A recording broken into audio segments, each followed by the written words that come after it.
Hey guys, I thought I'd provide you with another little update as to sort of the state of the car and where we are. So I purchased a ProCharger D1SC Supercharger kit. This is their high flow kit. It has two small intercoolers that mount to the front. You can see one in the corner right there, and I'll sort of move over here. And underneath that piping, there's your other one. So they say the kits are plug and play or bolt on. It's a little more than that. There is actually a fair bit of dinking around you have to do in order to get these things to function correctly, to fit right. You don't have to fabricate per se, but you do have to modify a little bit. So this has been something I've been poking away at, an hour here, an hour there for the last month or so. It's ready to go now. So I'm sure you guys have seen where a supercharger goes on an LT1 and a 4th gen, but there it is right there.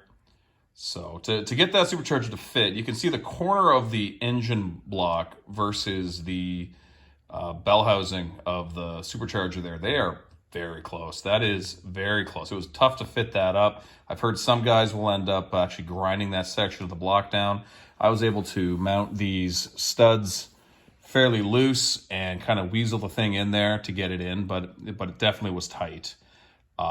This is a 12 rib unit, so the actual belt on the end of the supercharger is fairly thick. I'll try to get into the car in a little bit and show you that. You do, however, for all your money, get a couple sweet stickers, and that's why we do this, right? So I'm going to take you over to the workbench here and show you the manual that they give you.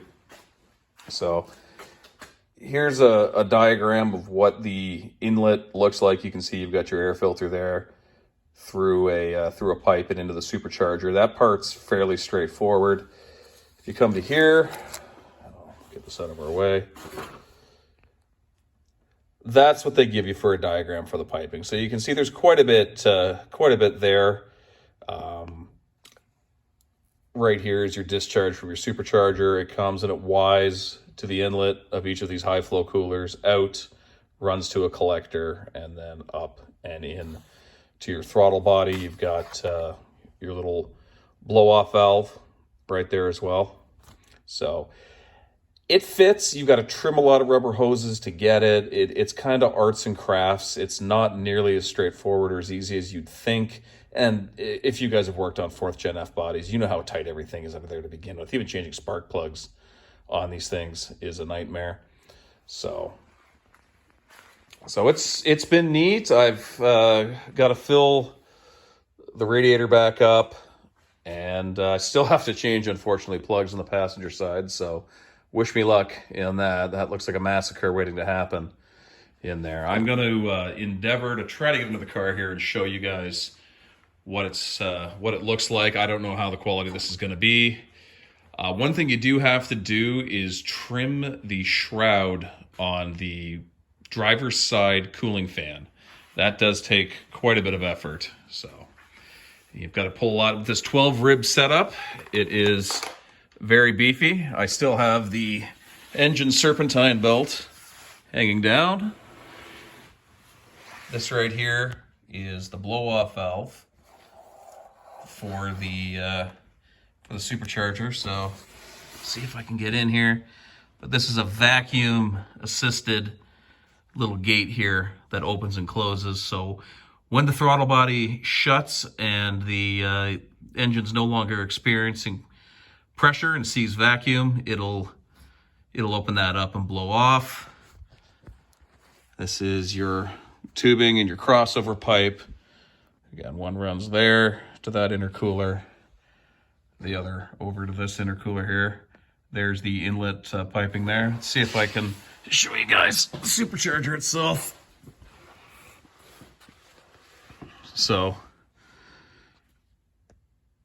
here we are. Here's this really thick 12 rib belt in there. Ignore the serpentine belt hanging in the way. You have to get up and cut a fair bit of this fan shroud out at the top in order to clear the pulley for the supercharger itself. So it's work. This is work. There's no two ways about it. I mean, you know, I'm not a fab guy. I'm just some fella in his shop, and I was surprised how long this took. But hopefully it works out where we want. There you can see again where the filter is going to come in for inlet air. So